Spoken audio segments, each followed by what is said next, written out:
One other funny story. So lots of NFL stuff to get to. This morning, Joe and I were texting. I'm from home today, so on as he's driving in, I text him.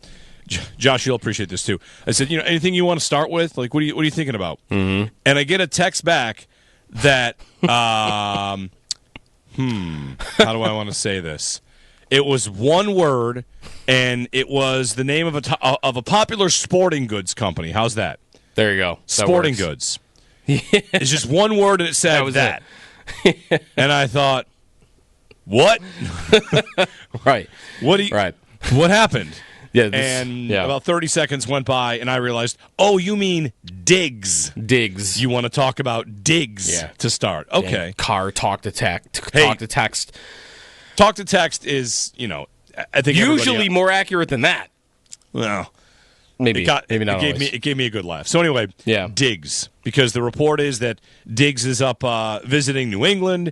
The Patriots desperately need receiver help, and he could be joining the Patriots, which brought to mind one of the greatest moments in Diggs' lore, in Diggs' history. Yes. Where the Bills are winning in New England. I mean, he lit up the Patriots multiple times and lit up Jonathan Jones, right? Jonathan Jones, the cornerback. Yes. He's lit him up a few times. But the best moment, maybe my favorite moment in Diggs' history here, was he scores the touchdown, and he points to like 5 Patriots fans in a row, and then tells them to, go, you know what? Be quiet. Yeah. It was a great moment. Yeah. And now he might be playing for the Patriots. So, yeah, that'll be fun. They are, this is totally predictable, right? They are so desperate. They're desperate for a big-name receiver that they're going after Diggs now when even the report was like, he might not be ready for week 1. Yep. So, okay. But that's where New England is. And I don't know, if they lure him there, isn't that mostly going to be money? Like, they were willing to overpay on Godwin. Like, if I'm Diggs, why am I going to New England? I'm doing it probably because that's the spot that's going to overpay me. Because they'll overpay somebody, I would think. They might give him a chance. I mean, he would have a role in helping a young quarterback establish himself. They just need help for Drake May, desperately. Really desperately need receiver help for Drake May. New England's been trying to get receivers since Diggs came to Buffalo. Remember, the story was that Brady wanted Diggs. Yeah, in New England. And they couldn't get it done, and he comes here instead, and man, like what a fork in the road that ended up being. So, sure, it's about money. It's about the opportunity to contribute. I mean, he's going to want to play and want targets once he's back, which I saw Matt Harmon of Reception Perception did the profile on Diggs last year in Houston. So, we could say a lot of things about him. One thing he did not appear to be was washed.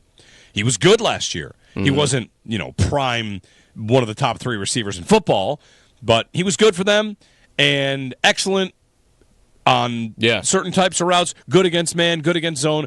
Harmon pointed out he won on the outside and in the slot. He was good at both. Yep. So the injury, of course, is going to throw a big red flag up there. Yeah. But, we'll see. If the speed was already starting to deteriorate a little bit, and I don't know what Harmon had on his deep routes, but that was the one thing that did take a hit in his final year with the Bills. Yeah. Where the 3 deepest routes, especially the go route and that deep post, he went from being elite at to, I think his last year with the Bills, it was average. Yeah. And maybe that happened again last year. And he did play more in the slot in Houston than he did ever with the Bills. So when I think of him off a torn ACL in New England, I'm thinking, okay, he'll be maybe what they're looking for, but what is that? That's going to be short stuff. Mm-hmm. I think that's going to be the Beasley route, the role that the Bills once had here, and some version of that is what he did in Houston last year, maybe with less stuff on the outside and down the field even than we saw last season. To me, it sounds like he might be Shakir without the yak. A little bit, he's never been a yak guy, and Shakir's obviously very good at that.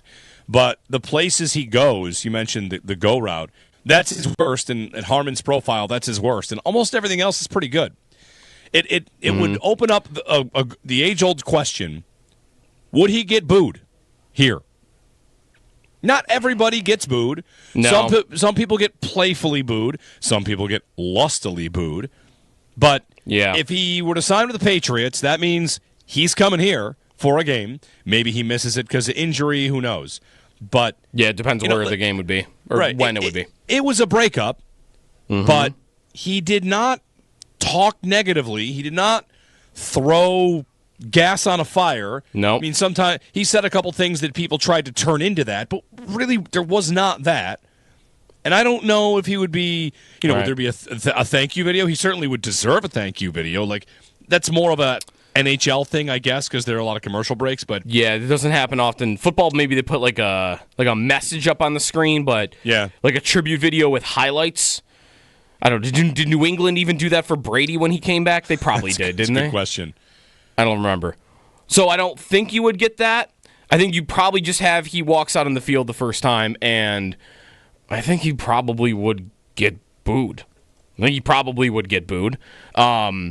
there was more time in between the breakup and him coming back, then maybe that would be different. If, his first stop back was in 2027 when he's like right at the end versus now if he's on the Patriots, by the way. Tough. That's right. He's wearing that logo in those uniforms and he trots out in the field. Like, that's not helping his case for this. So maybe it'd probably be mixed, right? It was mixed when Eichel came back. Originally, before he said what he said, like when his tribute video went up in the arena, it was mixed. So it probably would be mixed, I would think, for Diggs. He was, it was kind of an ugly breakup, I guess you could say. But he was arguably the best receiver in Bills history while he was here. The level at which he played at has never been touched by a Bills receiver in franchise history. No, there's never been a player in the franchise's history that was arguably the best at best at that position for a 5-year stretch, and he was. He had the most catches, most yards, like top 5 in touchdowns. Like, everything was elite the whole time. Yeah. Oh, not the whole time. I guess the last 8 games weren't. How ugly was it versus just Swift? It kind of spiraled and went wrong quickly, and there's probably, if anything else, or if nothing else, maybe resentment that this was amazing. How could you let it get bad? How could it happen so quickly that, if you go back, it's, and you mentioned this to me, Damar Hamlin on a podcast talking about how when he was going through what he's going through, he's leaning on Diggs, and there's Diggs in Cincinnati going to the hospital, right? This really bad teammate. He's going to the hospital to try and check on Hamlin. Yeah. Like, we thought the world of him, and that is week 16, 15 of that season. Yeah. And by the playoffs of that year, some, of course, many, were mad enough to want him gone. That fast. Mm-hmm. And then he was elusive in his answers. Yep. And then the next season, they go through some offensive struggles, fire their coordinator, and then they lose their way with him, and then it's gone. It really was. I mean, he didn't say bad things. Mm-hmm. A lot of stuff was cryptic. A lot of stuff was inferred. You still have Bills players that still talk well of him. It was so quick from top of the mountain to he doesn't want us anymore. He doesn't want to be a part of this. He wants to lob a grenade at this. How could that happen? Right. Well, what's interesting about his, and like that's part of the cryptic stuff versus so when I mention Eichel, when I say the thing he said after Vegas, most people know what that is. They know the exact comment. They know that he said that he had never heard the building as loud as it was that night. And he said it very sarcastically, whatever. Like, we know what that comment is. Diggs, it's just cryptic. Like, what's the specific things that he said? Yep. Right? It's more like if there was a volume of all of that that makes it seem like, it is as meaningful, but I can't remember him saying like one specific thing that came off the same way that I'm talking about with this Eichel comment from a couple of years ago. He went so far as to say, I'm not going to talk bad about somebody else to make somebody feel better when he was asked about Texans fans. Right. Like, he went out of his way to do that. And I don't know, like, it's been a little selective, too, because remember the video of him after the Bills-Texans game and how all like there's Tyrell Shavers and Shakir and not even Dawkins. All these Bills are just like hugging him like he's their long lost brother. That they're almost crying. Like, Shavers was almost in tears. Yeah. Seeing Diggs again. I feel like Taron Johnson was there. Yeah. Big hug. But, and this is... Saran Neal, maybe? I forget who it was. This is where the Diggs conversation ultimately turns to, is all that is nice, and there were videos of him coaching up, I think, not Taron Johnson, one of the Benford maybe, too, as a rookie around that same time. But it's about him and Josh. Yes, it's about him and Josh, and if their greeting was more like that in Houston, and theirs was more like just a quick whatever, there was nothing to come of it either way. Right. But it wasn't what I'm talking about with these other players, where like big bear hug, long conversation.